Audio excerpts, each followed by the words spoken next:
ನಮಸ್ಕಾರ ಎಲ್ಲರಿಗೂ ಕೂಡ ಇವತ್ತು ರಂಜಾನ್ ಹಬ್ಬದ ಶುಭಾಶಯಗಳು. ಯುಗಾದಿ ಹಬ್ಬ ಆಗಿದೆ, ಎಲ್ಲ ಹೊಸದಕ್ಕೂ ಎಲ್ಲ ಕೂಡ ಎಲ್ಲ ಆಗಿದೆ. ಇವತ್ತು ಒಳ್ಳೆ ಮುಹೂರ್ತ ಹುಡುಕಿದ್ದೀನಿ. ನಮ್ಮ ಮಿತ್ರ ಬಹಳ ವರ್ಷದಿಂದ ನನಗೆ ಆಪ್ತರಾಗಿದ್ದಂತ ದೀಪಕ್ ತಿಮ್ಮಯ್ಯನವ್ರನ್ನ ಕಾಂಗ್ರೆಸ್ ಪಕ್ಷಕ್ಕೆ ಸೇರಿಸ್ಕೊಳ್ಬೇಕು ಅಂತ ಹೇಳಿ ನಾನು 4 ವರ್ಷದಿಂದ ಅವ್ರಿಗೆ ಹೇಳ್ತಾ ಇದ್ದೆ. ಕೊನೆಗೆ ಅವರು ಕಾಂಗ್ರೆಸ್ ಪಕ್ಷಕ್ಕೆ ಸಕ್ರಿಯವಾಗಿ ದುಡಿಬೇಕು ಅಫಿಷಿಯಲ್ ಆಗಿ. ನನಗೆ ಹಿಂದೆ ಬೇಕಾದಷ್ಟು ಅನ್ಅಫಿಷಿಯಲ್ ಆಗೆಲ್ಲ ಅಡ್ವೈಸ್ ಮಾಡ್ತಾ ಇದ್ರು. ಹಿಂದೆ ನಾನು ಅವರಿಬ್ಬರು ಮಧ್ಯರಾತ್ರಿ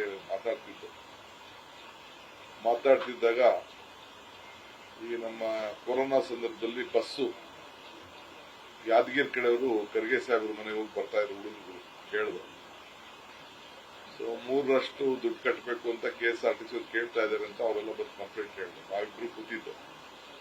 ಅವತ್ತು ಅವ್ರು ನನಗೆ ಅಡ್ವೈಸ್ ಮಾಡಿದ್ರು, ನೀವ್ಯಾಕೆ ಆ ಬಸ್ಗೆ ದುಡ್ಡು ಕಟ್ಟಬಾರ್ದು ಅಂತ. ಹಂಗೆ ಕೆಲವು ಒಳ್ಳೆ ಸಂದರ್ಭದಲ್ಲಿ ಒಳ್ಳೊಳ್ಳೆ ಸಲಹೆಗಳನ್ನೆಲ್ಲ ಕೂಡ ಬೇಕಾದಷ್ಟು ಕೊಟ್ಟಿದ್ದಾರೆ.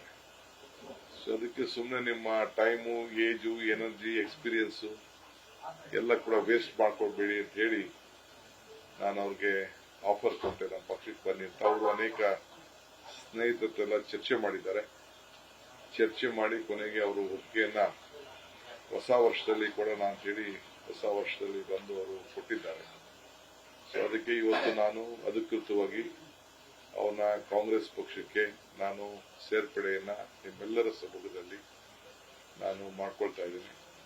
ಇದಲ್ಲದೆ ನಮ್ಮ ಇಬ್ರು ವಕ್ತಾರರಿದ್ದಾರೆ, ನಮ್ಮ ರವಿಯವರು ಮತ್ತು ನಮ್ಮ ಸುಧಾಮ್ ದಾಸ್ ಅವರು ಕೂಡ ನಮ್ಮ ಪಕ್ಷಕ್ಕೆ ವಕ್ತಾರರು. ಸೊ ಅವ್ರ ಸಮ್ಮುಖದಲ್ಲಿ ಇವತ್ತು ನಾನು, ನಮ್ಮ ದೀಪಕ್ ತಿಮ್ಮಯ್ಯನವರು, ಎಲ್ಲ ನಿಮ್ಮ ಮಿತ್ರರು, ನಿಮ್ಮ ಜೊತೆ ಎಲ್ಲ ಮಾಧ್ಯಮದಲ್ಲಿ ಕೆಲಸ ಮಾಡಿದಂಥವ್ರು.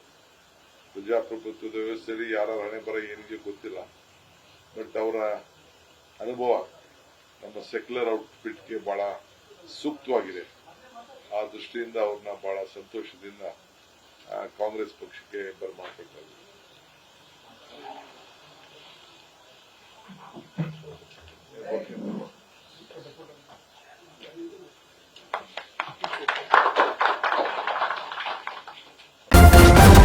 ನ್ಯೂಸ್ ಫಸ್ಟ್, ನಿರ್ಭೀತಿಯಿಂದ ನಿಮ್ಮ ಪರವಾಗಿ.